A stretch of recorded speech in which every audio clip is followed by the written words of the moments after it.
it can be fascinating. It's particularly fascinating in America when you have politicians like Howard Dean. You remember the Iowa primary, the caucus, and you remember what happened at the end of it? The Howard Dean "I have a scream" speech.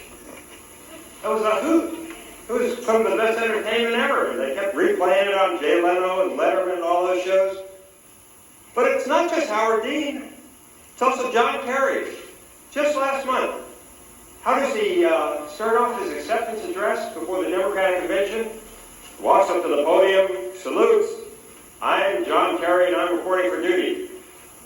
Didn't that just make you feel a little squeamish? Like this was back in the 3rd grade? I mean, somebody running for class president in high school wouldn't have been willing to pull off a stunt like that because people would have just been thinking that's too hokey. But here he is, the guy's running for president of the United States. By the way, by the time we're all through here, I will have pretty much insulted all of the people that you believe in, whether you're a Democrat, a Republican, a Libertarian, a Naderite, whoever. So I'm going to be equally offensive to all groups. So just because I'm attacking John Kerry now, don't worry, I'm going to get to George W. Bush. Let's get to George W. Bush. Let's go back to the moment when he announces he's dressed in his flyboy outfit and he's flown over in a plane, a jet plane, over to the aircraft carrier, the USS Lincoln. He pops out. Did you see the movie Independence Day? You remember when, this is a movie where they blow up the White House when space aliens are coming in and invading the Earth? Well, I'm sure that Karl Rove, who is Bush's chief political advisor, that he must have seen that movie and said, a president of the United States dresses up in a flight outfit and they look really cool. We're going to get Bush to do this. And aren't we fortunate that he actually knows how to fly one of these planes? It's ridiculous. But that's American politics in the 21st century. And just remember, this is the greatest democracy on earth. That's the sub-theme for today's presentation. And I am saying that ironically. All right, let's talk about some of these other ones. We had John Kerry going on the Jay Leno show in a motorcycle. He drives up on set. Was that not a ridiculous stunt? Was that not a ridiculous stunt? Weren't we just all thinking in our back of our minds, this is not worthy of American politics? But this is what you do to get elected President of the United States in the year 2004. We also had President Bush a few years ago after 9/11 talking about how he was going to go get Osama bin Laden, dead or alive. We have an expression in Texas. He said, we're going to get him dead or alive. I was embarrassed for him. This was like we're turning the most serious challenge facing the country into some quip that might have come out of a 1950s television western. Again, can you imagine George Washington saying, we're going to get George III, dead or alive? No, it wouldn't have occurred to George Washington or Jefferson or Adams or any of the founding fathers to use that kind of language to make a statement to the American people about the government's policy. Kerry on Earth Day. Did you hear him on Earth Day? He gave a speech in which he denounced SUVs for basically not getting enough gas mileage. And he said, the Congress needs to pass a law that's going to raise the number of miles per gallon that the SUVs get because it's requiring us to import too much fuel, too much oil from the Middle East. That's warping our foreign policy. We need to do something about it. Okay, but then a reporter notices that there's an SUV parked in his driveway at his home in Idaho.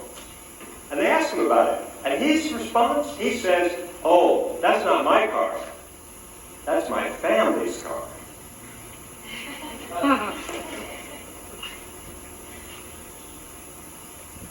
Al Sharpton running for president of the United States. He's never been elected dog catcher. He's not been appointed to high office in any state, or certainly not at the national level, and yet he's running for president of the United States.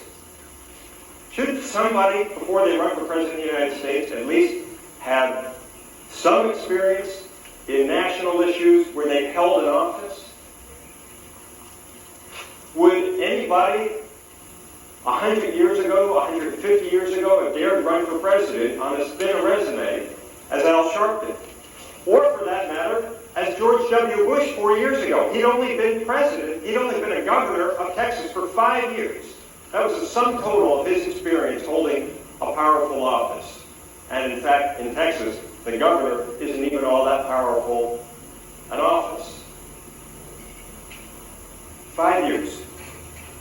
John Edwards is on the national ticket. He's only been a U.S. Senator for 5 years. This should strike us as bizarre and strange. We're the most powerful country in the world, and we can't find people with more experience to run for president of the United States? This should alarm us. Ralph Nader. A lot of college students are really drawn to Ralph Nader because he seems to tell the truth.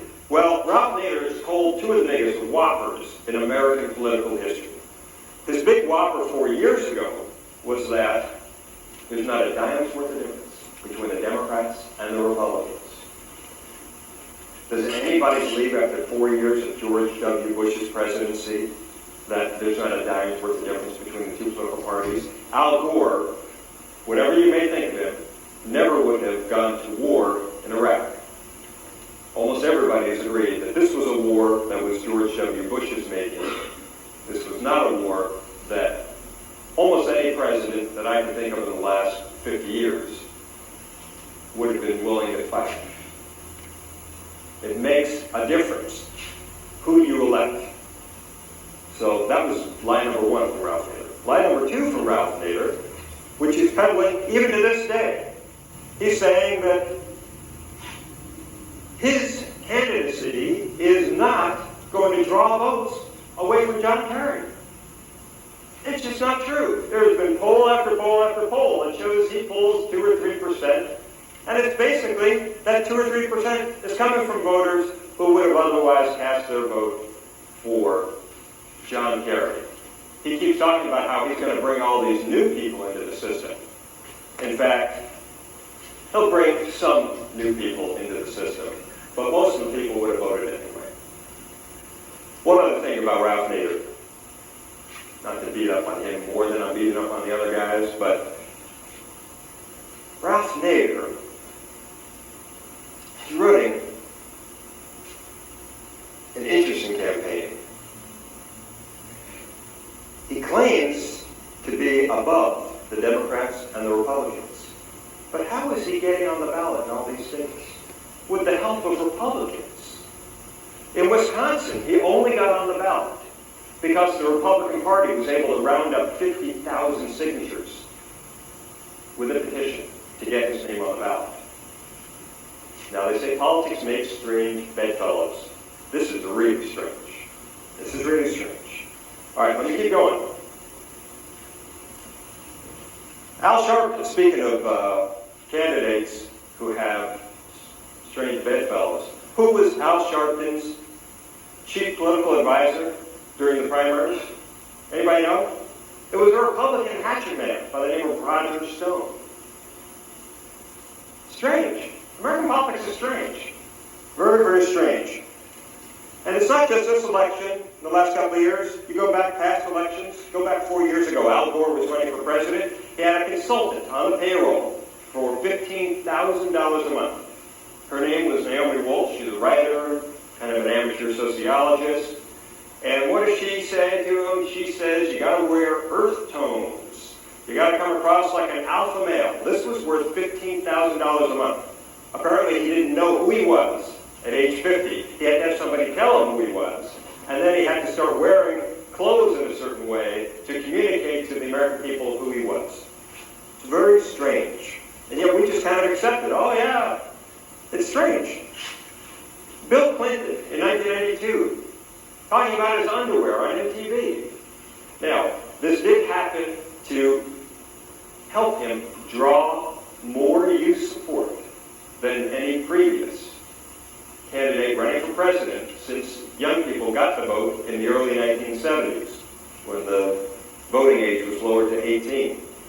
But still, isn't that just a little strange? Can you imagine George Washington getting on MTV and talking about the kind of underwear that he wore? It's inconceivable. And how about Mike Dukakis in 1988, riding around in a tank, looking like, a Snoopy behind the wheel of a tank. If you remember him, he's wearing this World War II style army helmet. He looked ridiculous. And this is the greatest democracy on earth. And then, of course, politicians always have slogans. 1984, Ronald Reagan ran on the slogan, "It's morning in America." Walter Mondale, running against him, said, "Where's the beef?" A line he stole from a Wendy's commercial. 4 years before that, you had Ronald Reagan versus Jimmy Carter. And what was Ronald Reagan's big line during one of the presidential debates? "There you go again. There you go again." That one line, 5, 6 words, may have just won him the presidency because the American people just loved it. American campaigns are all about slogans. 4 years ago, George W. Bush, he had 2 slogans. "I'm a compassionate conservative. I'm a uniter, not a divider." This year, one of John Kerry's problems, he doesn't have a slogan. He needs a slogan. Every week he's trying out a new slogan. Just last week, he was trying out the slogan, "W is for wrong." William Safire says that's not going to go anywhere. The American people don't understand that wrong starts with W. They think it starts with an R. And this is the greatest democracy on earth. I call it Pepsodent democracy. I don't know if you're old enough to remember the old Pepsodent commercials, but they have this standard line in there saying, 4 out of 5 dentists recommend brushing your teeth. We always wondered who the 5th dentist was who was against brushing your teeth. Well, democracy, is it just about slogans? That's what it seems to be in America. Something's wrong. Does anybody raise your hand if you've got an example of American democracy kind of all over the place? Anybody? Anybody want to contribute to my litany here of problems with American democracy?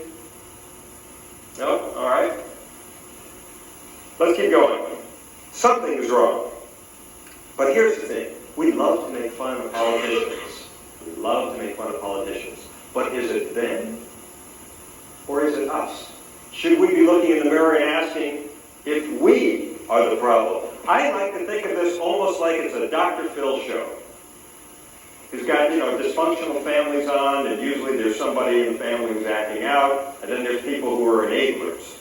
Well, the people acting out are the politicians, pulling all these ridiculous stunts to try to get our attention. And we're the enablers. We're allowing them to pull all these ridiculous stunts. We're not calling them on the carpet and saying, "John Kerry, we don't want to see you on a motorcycle on the Tonight Show." That's beneath a candidate for the presidency. But we don't do that. Imagine if there was a Dr. Phil show. Let's just pretend for a moment. Today's show is about a country in trouble. Mom and dad and the kids, they're neglecting their civic duty. They're not reading the newspapers to find out what's going on. They don't know where the candidates stand. There's a 50-50 chance that they won't vote. And for people your age, there's only a 37% likelihood that you're going to vote. 37%. People in other parts of the world are dying to get the right to vote, and only 37% of young people vote. Now, who votes in this country at high rates? Rich people and old people. You want to know why politicians are talking about issues of concern to rich people and old people? That's why. If young people voted, then your concerns would be of more interest to the politicians. So is it their problem or is it our problem? Are we the problem? Or, let's get this a little bit deeper, is the system the problem? And that's something I want to talk about a lot tonight. Now, what's the worst thing about the people who are enabling these politicians? You don't quit complaining. At the same time, you're enabling the politicians to act out, and the politicians are acting out. People are complaining. They don't quit complaining. If this was a Dr. Phil show, and the people were on stage here, this is the point where he'd start going into his, high dudgeon, and he'd be wagging his finger over them. He'd be saying, "Shame on you! Aren't you going to change your behavior?" Listen to some of these statistics. This is a portrait of of the American people, and it should shock you. 40% of the American people, 42%, according to a Washington Post poll held just about 2 weeks ago, still to this day think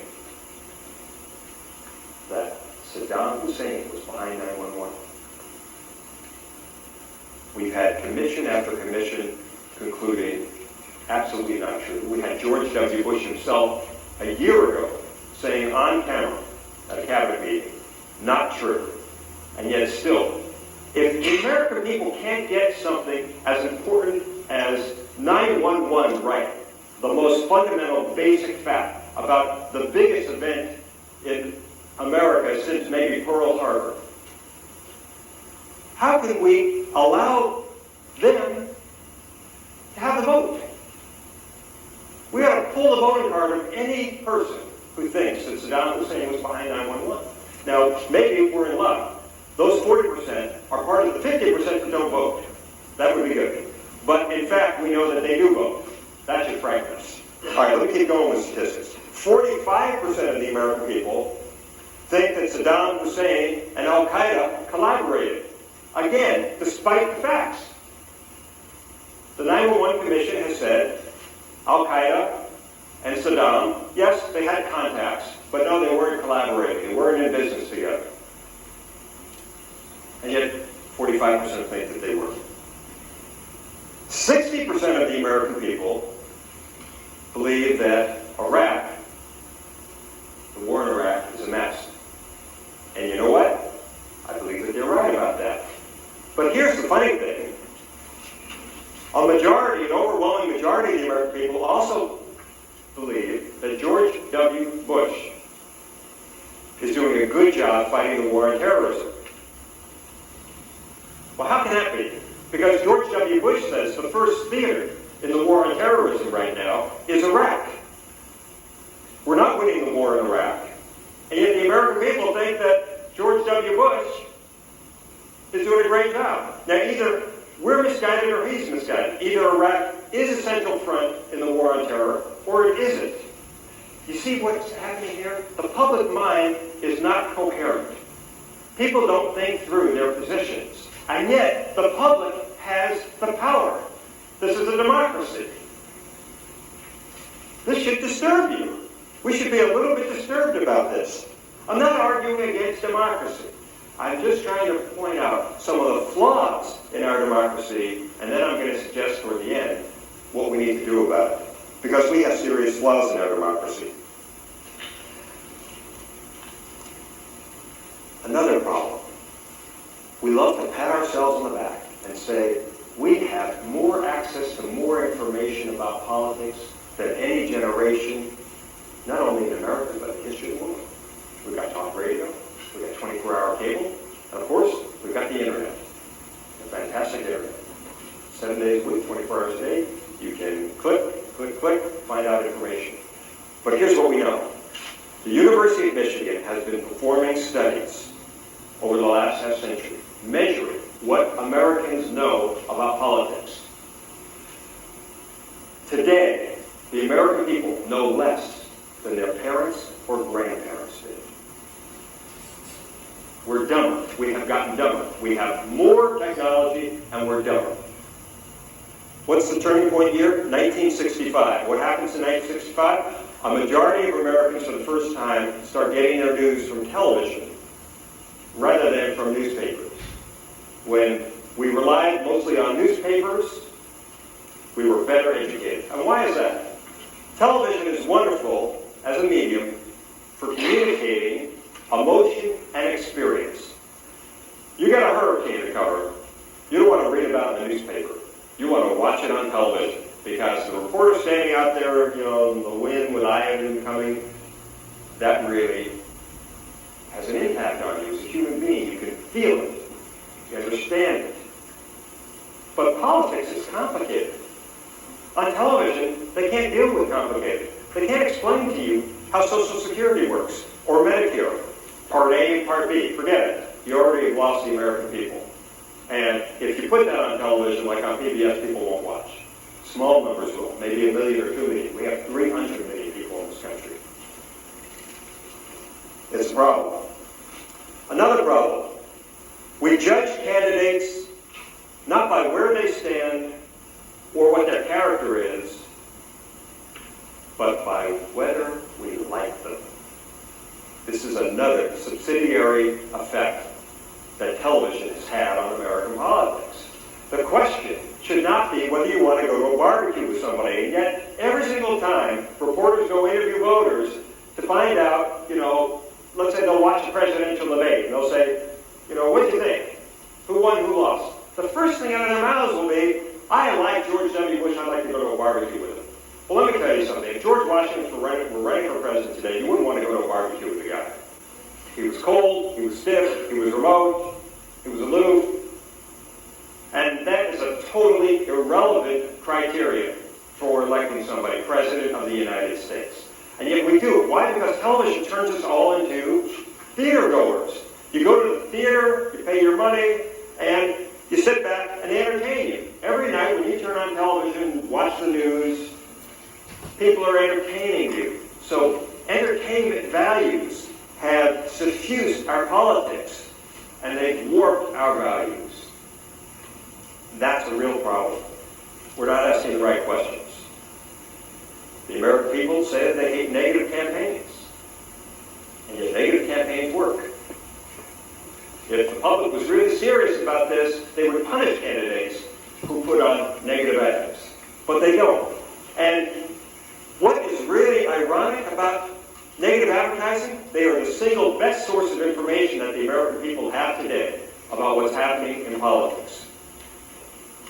Isn't that sad? A 30-second commercial.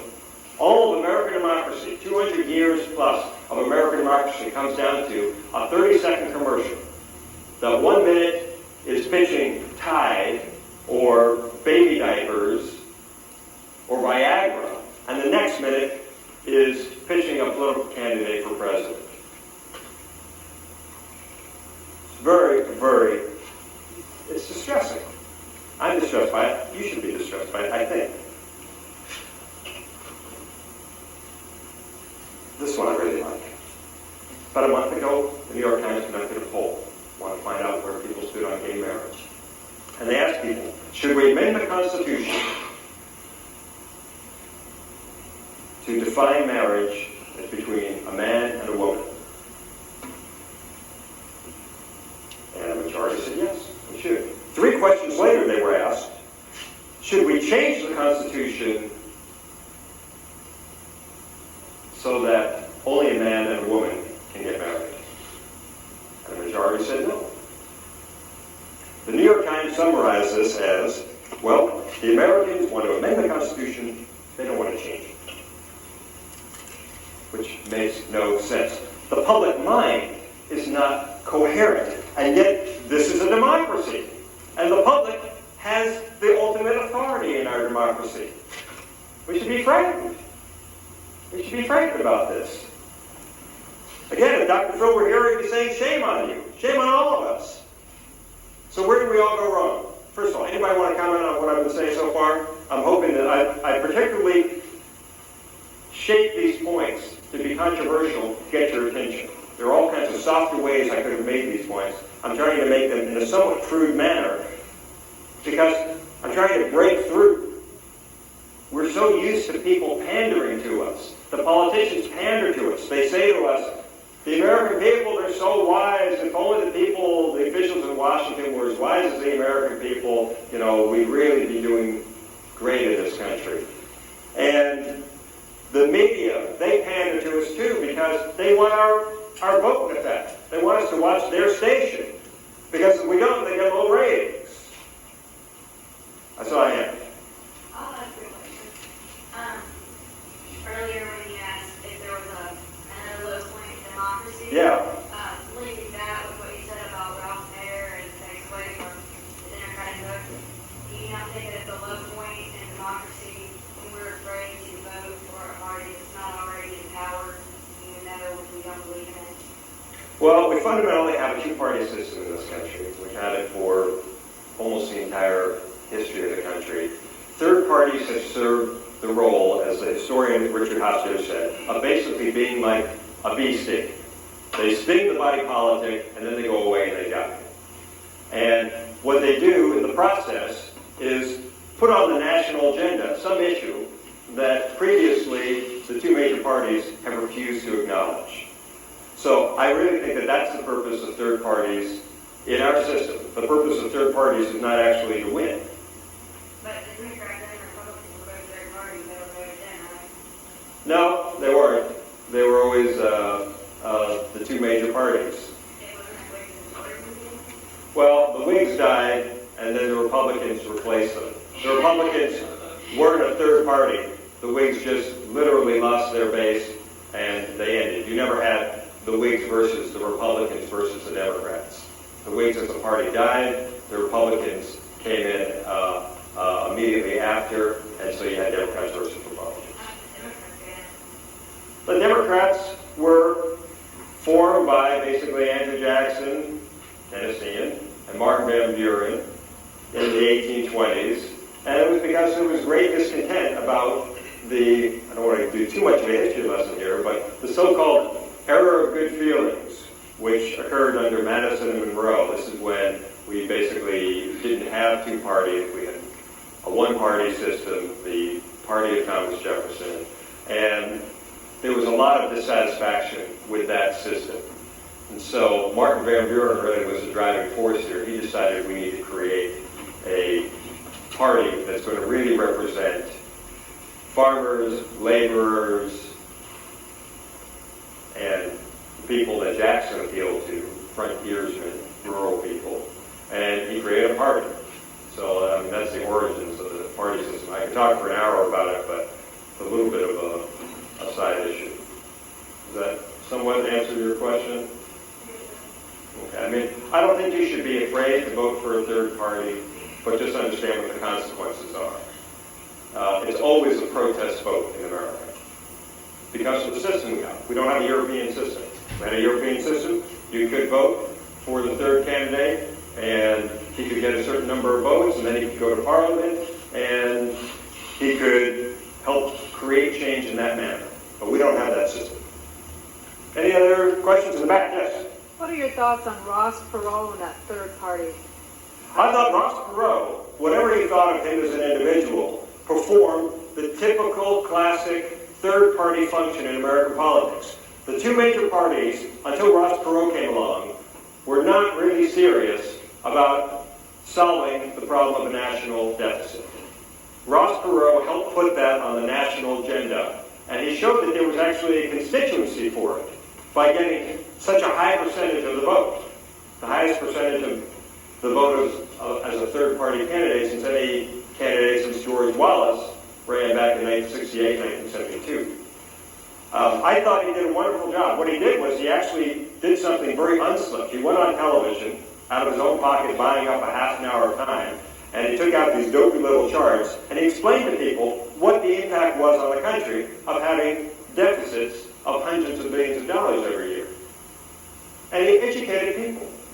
And I'm going to get to this in a little bit, but that's the problem. There's nobody out there educating the public about issues. There are people only trying to push your emotional buttons to get you to vote for them, but they're not educating you about the issues. So the level of debate is way down here when it needs to be up here, because the challenges we face are enormous. All right, where did we all go wrong?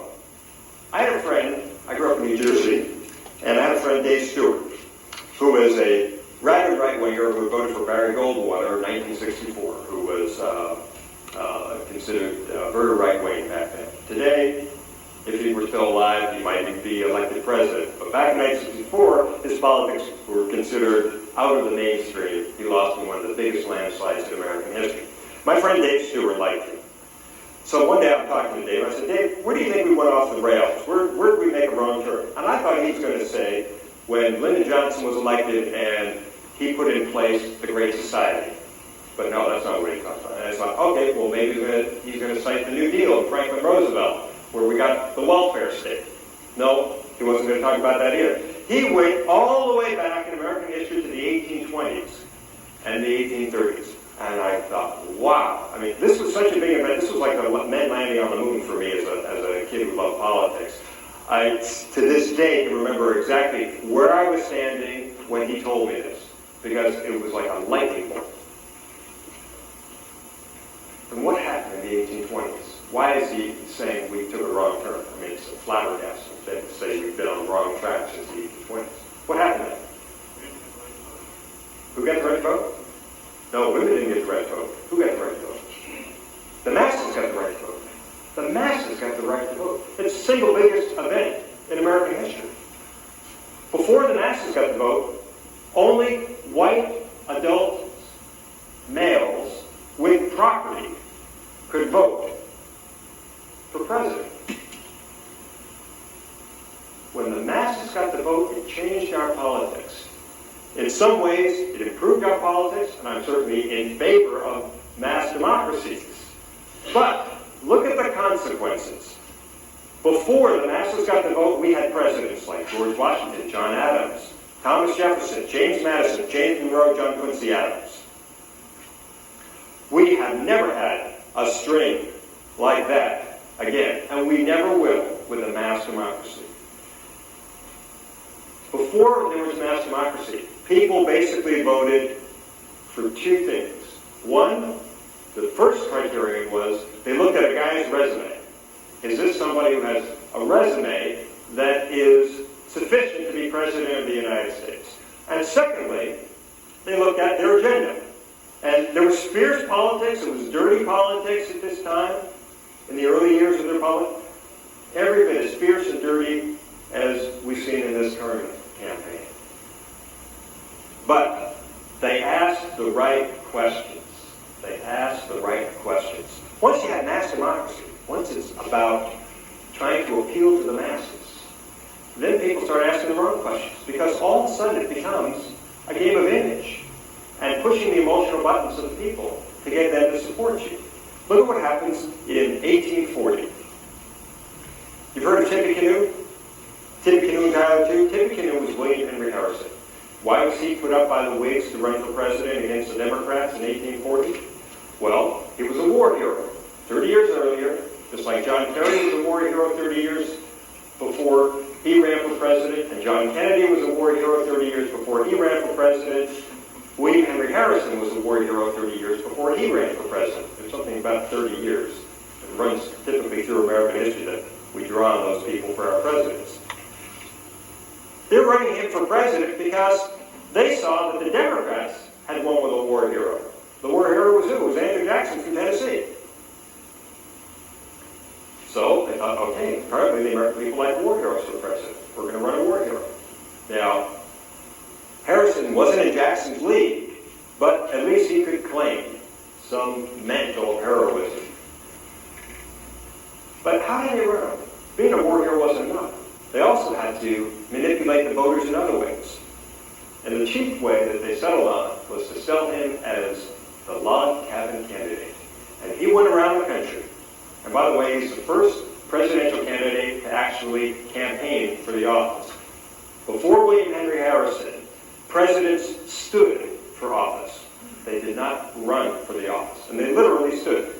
They did not go about, they didn't hop planes, of course, they didn't hop trains, they didn't get in their car, they didn't go on a stagecoach, they didn't get on a horse.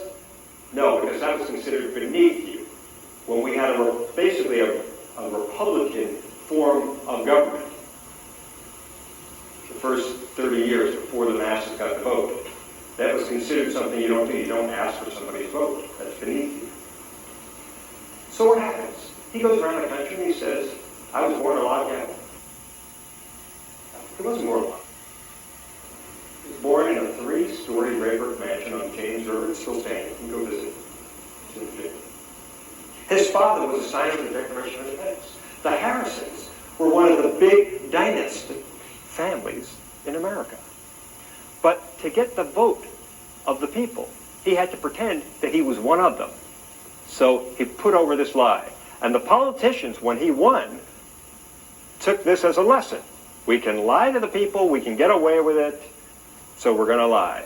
And ever since, that is how politicians have been getting themselves elected. They all lie or deceive to a certain extent because they have to define themselves in terms of what the masses want. And of course, every 4 years, the masses want something different in a president.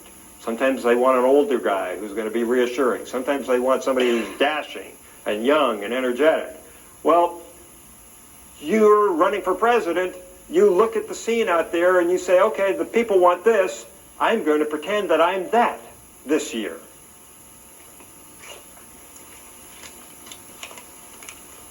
Now, this may explain a great deal about what's gone wrong in American politics. But something has happened in the last half century that's really sent our politics south. What are some of the big forces? Anybody want to suggest? What are some of the big forces? Yeah. Television. Television. Before television, people read about issues in the newspaper. They were better informed. They didn't subject politics to entertainment values. Sure, they wanted their politicians to entertain them when they came out and gave a big speech. Sure, we had presidents like Calvin Coolidge putting on an Indian headdress when he visited Indians. He looked ridiculous, but that was something you did if you were running for president. But television has really altered our politics. And because we have all grown up in politics now, we can hardly even acknowledge it. We can't even believe it. In 1952, television was in its infancy. If you look back into the newspapers, you will find advertisements for TV sets by Philips, RCA, and all these television companies. They're literally trying to sell people on the idea of television and selling them television sets. And what's a theme that runs through a lot of these ads?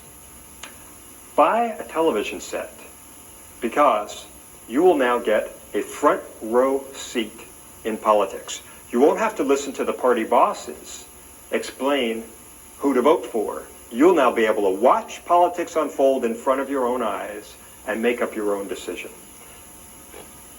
A wonderful, marvelous, democratic theory. See, television was going to cure the ills of democracy. And one of the perceived ills of democracy was party bosses running things. And people being blindly either Democrats or Republicans and following the party line. Now we were going to celebrate the independent voter. What's the problem with that? The problem is, in practice, it just didn't turn out that way. When the party bosses were in charge, they would help educate people and give them cues and guidance as to how to vote. But once you have television come along and people start celebrating the independent voter and being a partisan voter becomes almost something to be sniffed at, the two parties begin their decline. They also are declining for other reasons. The rise of the primary system. The party bosses used to select the nominees of their parties. Once you had primaries, which come into play really the late 1950s and then in the 1960s and 70s, well, the function of the party bosses became reduced. So what's happened is the voter, who used to have a party boss to educate them about the issues, no longer did. The parties had a function. One of their big functions was educational. Today, the political parties' main function, they're like mafia bagmen. They run around the country getting money to give to candidates. Their main function is not to educate voters. And they don't even try very hard, although they're trying a little bit more this time, to get people to vote. You know, in the 19th century, 80-90% of eligible voters voted. Today, 50%. See, the theory doesn't work. The theory that you're an independent voter and you're going to be interested in politics and then you're going to go to the polls and you're going to vote. No. It turns out, the more independent a voter you are, the least likely you are to vote. The people who tend to vote are the partisan Democrats and the partisan Republicans. And yet, we still, to this day, think, we celebrate the independent voter. We look down on the partisan voter. It's unfortunate. It's an unfortunate development. The institution of the two-party system has declined. As television has gone up, the two-party system has declined, and no one has taken the place of educating the voter. Now, political unions also used to play that role. But of course, where are the political unions today? You know, it used to be something like 50% of the American voters were somehow connected to a union. They had somebody in their family who was a member of a union, or they went to work and somebody they knew was a member of a union, and the unions were performing a function of educating voters about who they should vote for. That no longer happens. So you've got this decline of institutions that used to serve this function in a mass democracy of educating people. They no longer do. And there's another factor here of money. It costs so much money to get on television, to get your message out, that the candidates have to sell out their souls to raise the money. You know what is being spent this year? Over $1 billion to elect one of these two guys to the presidency, or one of these three guys to the presidency. $1 billion. Anybody want to comment before I go forward? Questions? Yes? TV is 60 to 70%. Yeah, that's right. 60 to 70%. Television is what's driving our politics. And it's driving it into the ground. And yet we celebrate it. So, any other comments before I go forward? Yep. I guess this thing is plain ambit. One purposeful thought behind the other because of the Cold War, supposed heightened awareness of political things in the country. Everybody looked toward, since there was such a big, huge thing between the USSR and our country, Yeah. that whoever was president represented us to whoever was in charge of the Soviet Union, and that neutral neutrality between us and the non-aggression between us was so important that we, whoever represented us as president, I guess, had to look for it or look like he was strong or, physically look like. It's only because of television, though. It's only because of television, because we can see the candidate. Abe Lincoln was very strong, but, he didn't have to worry about how he appeared, because very few people actually ever saw Abe Lincoln. Very few people ever saw a president. George Washington would come into a town, and people didn't even know what George Washington looked like. I mean, this is what television does. It turns our politics into image. It's all about the image. You've got to look the part. If John Edwards didn't look handsome, John Edwards would not be on the national ticket. I mean, it's not to say that only handsome people run for president these days, but if you're handsome, that gives you an edge up in a system where television is relied upon so heavily by the voter to determine who they like. And again, it's that whole question of it affects who we like.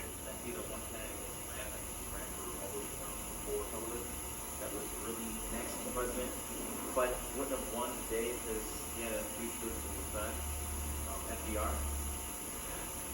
There are so many candidates. Actually, I think FDR would have won under television. He was so great on radio. He actually appeared on television. I just wrote about this for a chapter in a book that's coming out by Columbia University Press, where I talk about FDR being the first president to appear on television. It was an experimental television that hookup that was set up at the World's Fair in 1936, something like that. And he came across great. They did a front page story in the New York Times about it, and they said, wow, FDR will dominate television politics just as he dominated radio politics. And I think it's just because, look, politics has always been about acting. All politicians have to be actors. George Washington had to be an actor to get the job as commander-in-chief. If he had walked in and was short and dumpy and schlubby, he wouldn't have become the commander-in-chief of the Revolutionary Armies. In fact, how does he get the job? He goes down to the Continental Congress when they're considering creating a position of this commander-in-chief, and he's dressed in a uniform. Now, we didn't even have an army, so you couldn't have had a uniform. He just orders, we have this from his diary, he ordered his tailor to create a uniform, and he just kind of imagined what the commander-in-chief of the American Army ought to look like. And he shows up in this outfit, and he say, hey, he looks the part. We're going to make him the commander-in-chief. So it's always been a part of our politics, but with television, much, much more so. Okay? All right, let me move on here. I want to talk now about how can you become a better voter. I've got 7 rules. You could probably have 70 rules. I boil them down to 7. 1, first of all, don't believe what anybody says on the campaign trail. They don't believe what they're telling you. Why should you believe it? In 1988, George Herbert Walker Bush, the first President Bush, you remember his acceptance address before the Republican National Convention? He said, "Read my lips, no new taxes." 2 years later, he approved the largest single tax increase in American history up to that point. The country was shocked. And George Bush's reaction? He was shocked that the country was shocked that he had broken his pledge.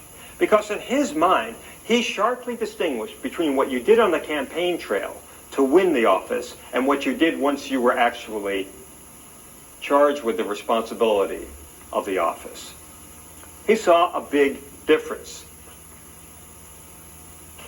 But the American people didn't, so they were shocked. Now, I want to take a bipartisan approach here. In 1960, John Kennedy's running for president. And what's one of his big issues in foreign policy? He claims that there's a missile gap between the United States and the Soviet Union. Basically, the argument was the Soviet Union has more nuclear missiles than we do. That puts us at a disadvantage. It's an outrage that the Eisenhower-Nixon administration had allowed this missile gap to develop. John Kennedy promises he's going to come in and he's going to close the gap and America's going to be superior. And he's playing on the fears of the American people because it's the height of the Cold War and they're frightened by this competition between the democracies and the communist countries, between the Soviet Union and the United States, basically. But it turns out it's not true. Kennedy gets elected. He has Robert McNamara, the Secretary of Defense, do a study. McNamara comes back a few weeks later, and he says, "Mr. President, in effect, I have good news and bad news. The good news is there is no missile gap. In virtually every category, the United States is far ahead of the Soviet Union in nuclear missiles. The bad news, of course, is that you went around the country for a year telling everybody there was this missile gap." Kennedy's response, this is at a cabinet meeting. He's not saying this on television. "Oh, nobody ever believed that missile gap stuff anyway."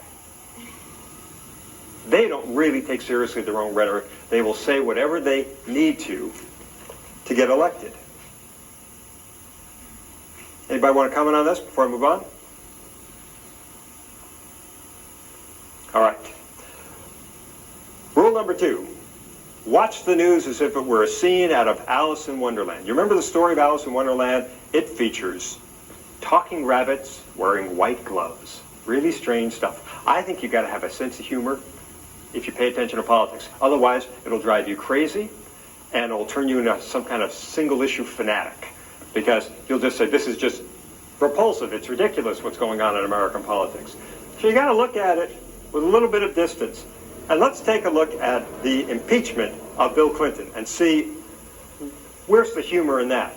How did that actually very serious event, it destroyed his presidency. It made him for over a year a cipher. He couldn't do anything. In fact, maybe it paralyzed his anti-terrorism efforts and may have been one of the factors that led to 9/11 because he was so distracted by the scandal that he couldn't focus on doing what needed to be done to protect the country.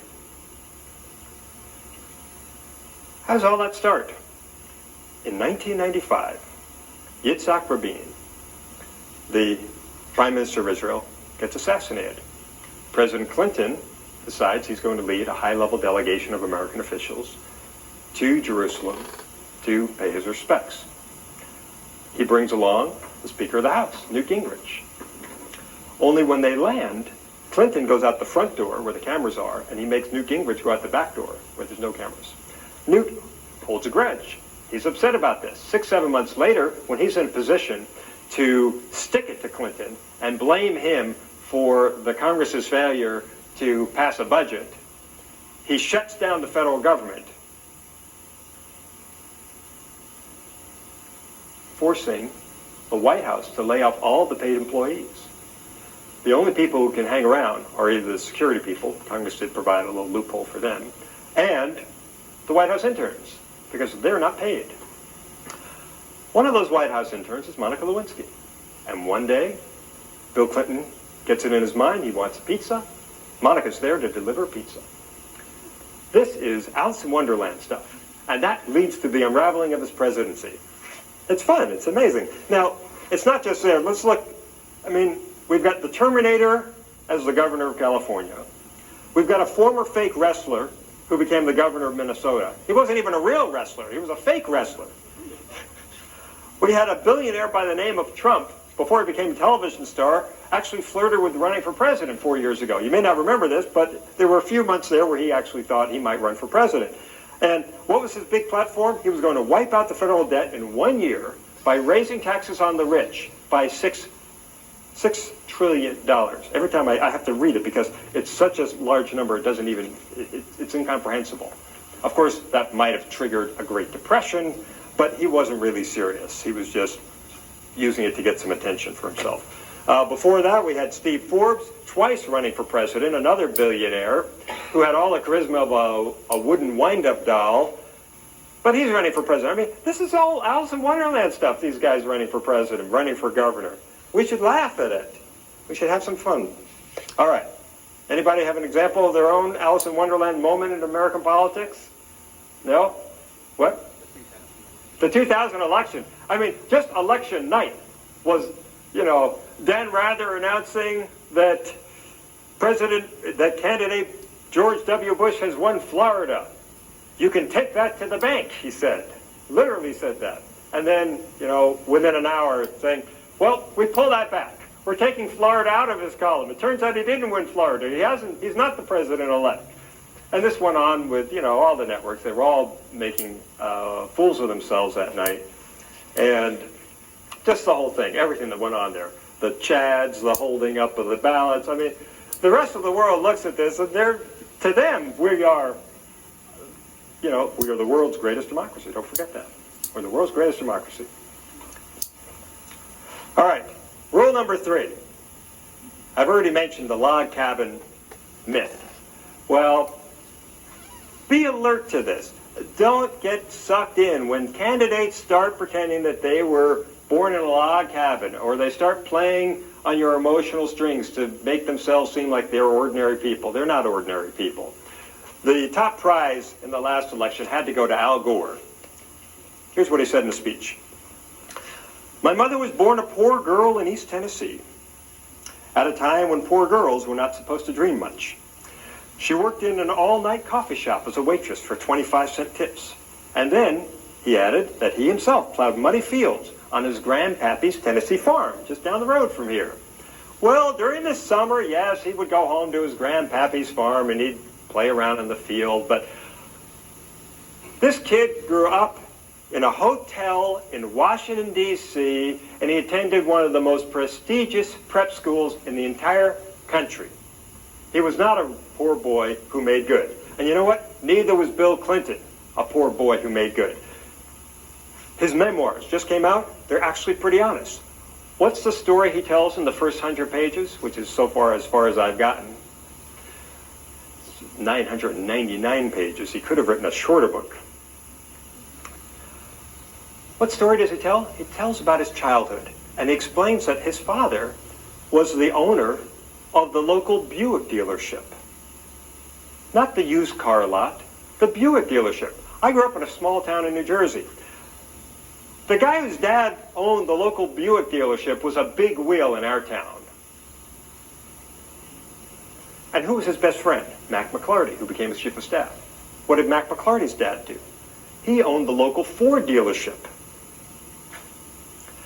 And all the time that Bill Clinton was growing up, he had a nanny. When he went off to college, he had a new car. Now, it's a disadvantage to be from Arkansas and run for president. And he had a disadvantage also because, he had a stepfather who was literally taking a gun one night and shooting at he and his mother, fortunately missing. But he was not a poor boy who made good. That was just a big myth that was foisted on the American people because we love that storyline. We love that narrative. It appeals to us. It's a very American storyline. All right, rule number 4. Anybody want to comment? Nope. You guys know Al Gore better than I do.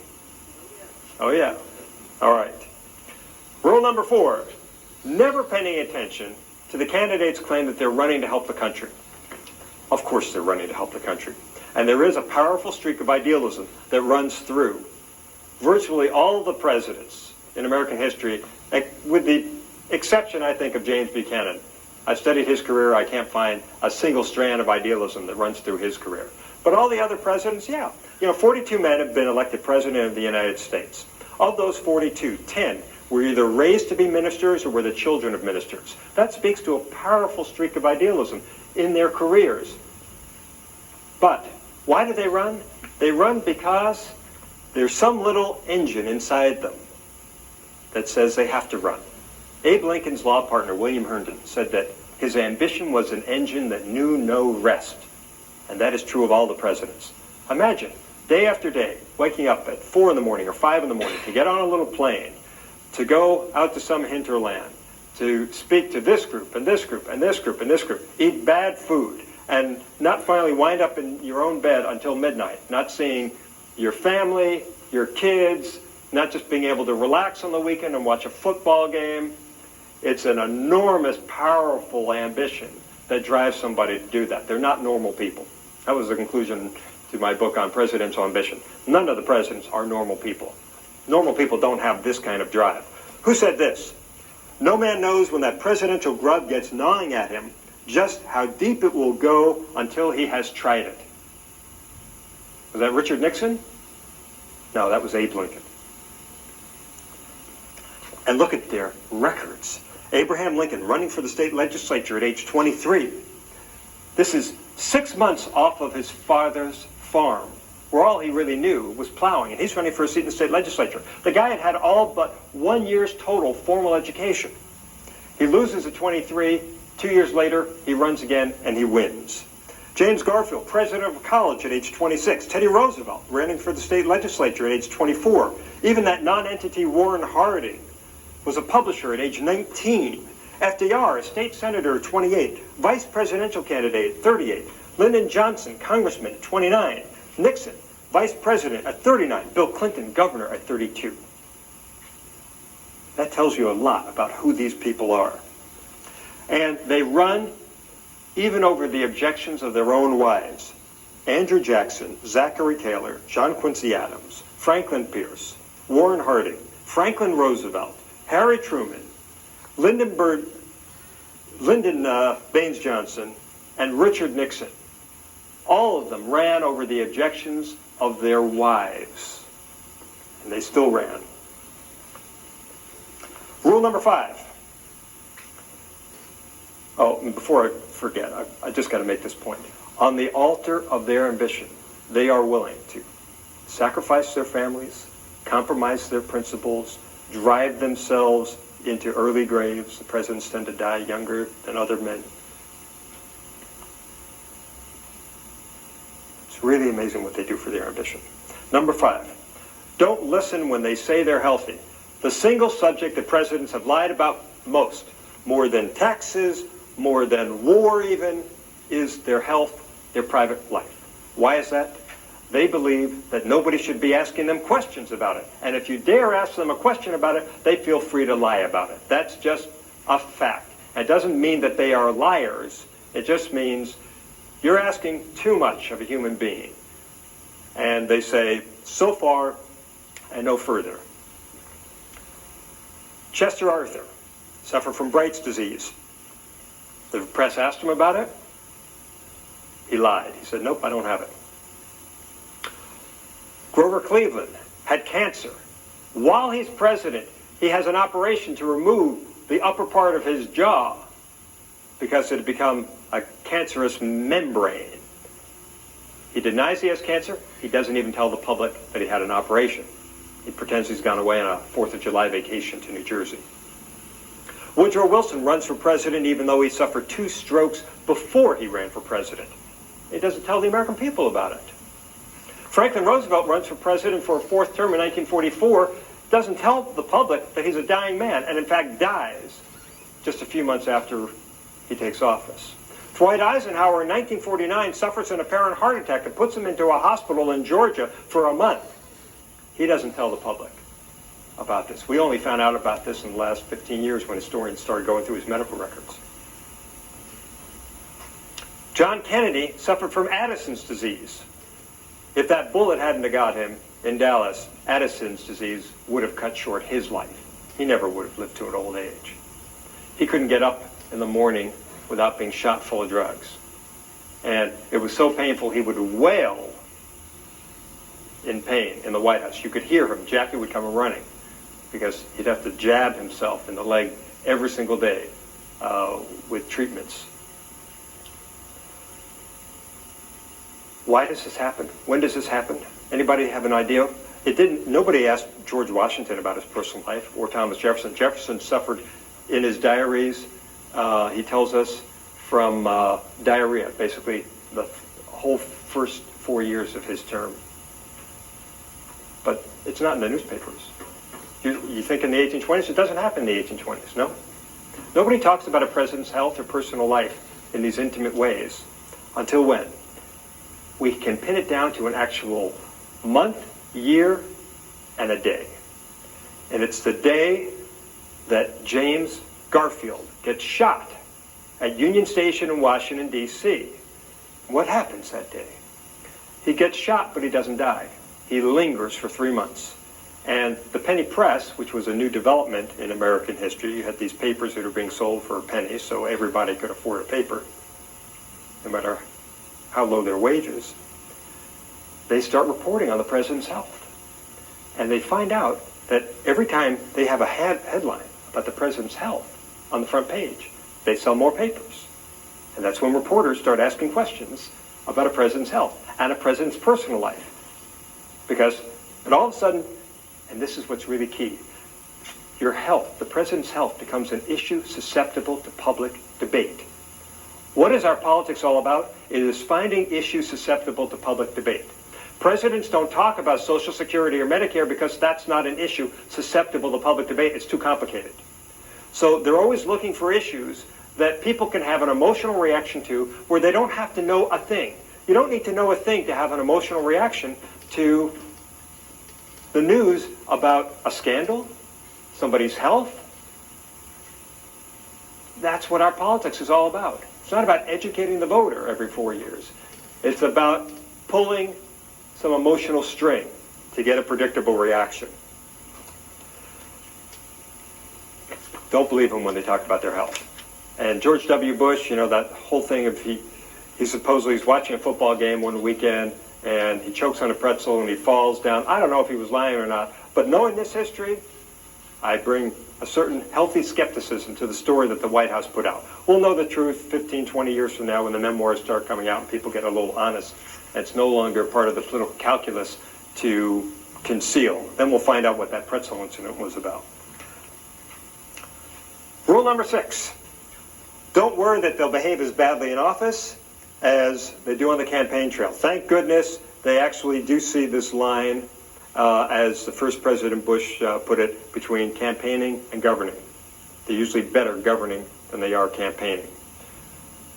But that line has been erased slowly, is in the process of being erased, really ever since Bill Clinton. Bill Clinton created this, famous war room when he was running for president in 1992, never really went away.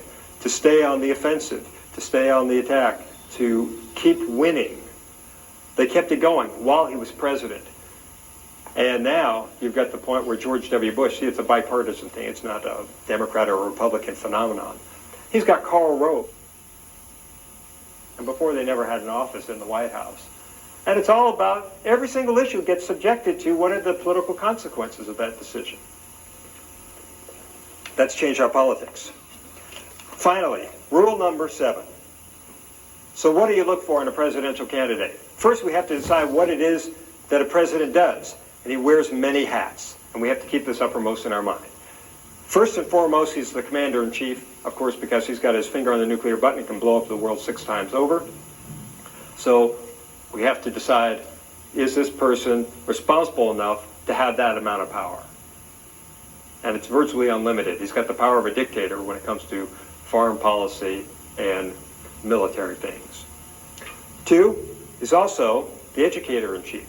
He's the moral leader-in-chief. He's the legislator-in-chief. During times of crisis, he's the mourner-in-chief. He's also the head of his political party, and he's the chief of state.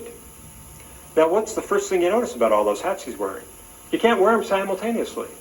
You can't be the head of your party and also be the head of the country. Either you're one or the other. Either you're representing your party, in which case you take certain actions to help your party, or you're representing the country, in which case you take actions in the name of the whole country, whether that has bad consequences for your party or not. See, this is the whole problem with the presidency. It's an impossible institution. The mind of man has created an institution that is impossible to fulfill. If George Washington were running for president today, he couldn't be George Washington. George Washington could be George Washington as we think of him, above party, acting in the national interest, only because we handed him the office. He won unanimously. Sounds ridiculous today, a leader winning unanimously. He won, Saddam Hussein and George Washington, the 2 guys in history who've ever won elections unanimously. George Washington won, and he didn't owe anybody anything. So he could take actions that were in the national interest, and he didn't have to worry about the farmers. He didn't have to worry about the steel producers. He could just do what was right. No president since has ever been in that position. And any president who has tried, John Quincy Adams tried to govern that way. So did John Adams for a time. They get killed because they don't have the clout of George Washington. You have to be really political. You have to be shrewd politically. You have to be the party leader to get anything done. And yet that comes in conflict with being the chief of state. So it's an impossible job. So as you look at these candidates, you've got to ask yourself, who can reasonably balance these various responsibilities? And it's not easy. Now, how do you educate yourself? How do you educate yourself? It's not an impossible job. Read the New York Times every single day. That's the newspaper that the elite in Washington are reading.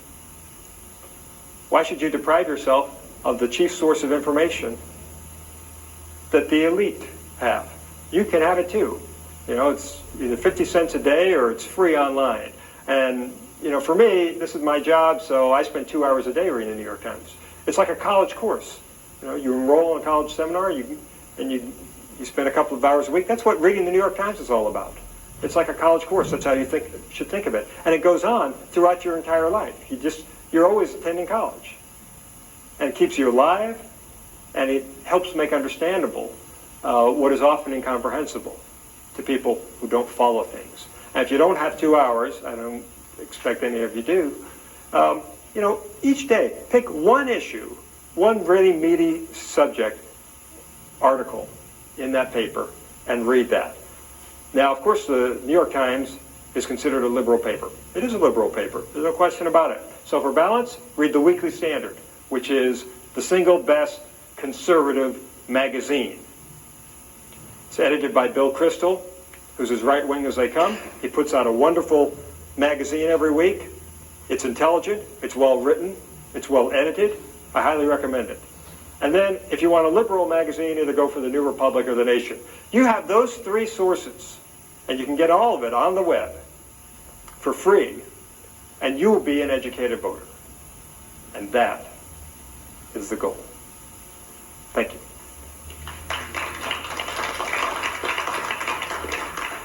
If anybody has any questions, I'll be happy to answer. Anybody? What? Wall Street Journal is good. I could reel off, I run a website, History News Network, where we have articles by historians writing about current events, and we have a dozen interns who are surveying 40 or 50 different sources of information. There's all kinds of good information out there. I'm just giving you de minimis. All right, you had your hand up, yes? Well, I'm curious to know what you think would happen if we could outlaw television commercials. I don't think that it's prudent to try to outlaw the commercials, but I do think that we ought to require that free time be given to candidates. I mean, to me, it was a disgrace that the networks only allotted 3 hours to covering the national political conventions. It used to be, they bragged, it used to be gavel to gavel. The American people, I was in the other side of Tennessee last week, and this bright, articulate student who was driving me to the airport, she did not realize that there had been a Republican convention a few weeks ago. She'd missed it. It's because if it's only on television for, 3 hours, it's not enough to grab the attention of the American people. So I'm all in favor of forcing them, 2 hours a night like they used to. That'd be fine. I think that would help. And then if they got free time, then the cost of campaigns would be lower, and they wouldn't have to spend so much time running around getting money, and then they wouldn't owe as much to special interests to get that money. I mean, you can't outlaw I'd really love to outlaw television, period, but you can't do that. And I made my living in television for years. I was a television producer, I was a television reporter. But it's had a nefarious effect on our politics. I mean, that's a short answer. That's a long-winded answer. Yeah. I heard somewhere that the same standards for advertising on television don't apply to political candidates that apply to, say, a consumer product. Whereas consumer products are forced to tell the truth that it is actually no law saying it's false, you can't lie to money. That's right. There is no, because how could you do it? First of all, they all lie, and so there wouldn't be any commercials on TV, but any political commercials. But in any case, truth is in the eye of the beholder. We just saw this with the Swift boat controversy. I mean, I think the major media basically concluded that the ads that the so-called Swift boat Veterans for Truth were running the first couple of weeks, which were dealing with John Kerry's war record, that they were fallacious. They were misguided. But who's going to be the watchman? Who's going to be the person to say, no, you can't say that? We have a First Amendment right in this country. And the courts distinguish between commercial speech, which they subject to tests of truth. Companies don't have First Amendment rights. That's how the federal government is able to get in there and restrict advertising that's proven false. But political speech, under the Constitution, we have First Amendment right to say whatever the hell we want to say, as long as it's not libelous or slanderous. So that's the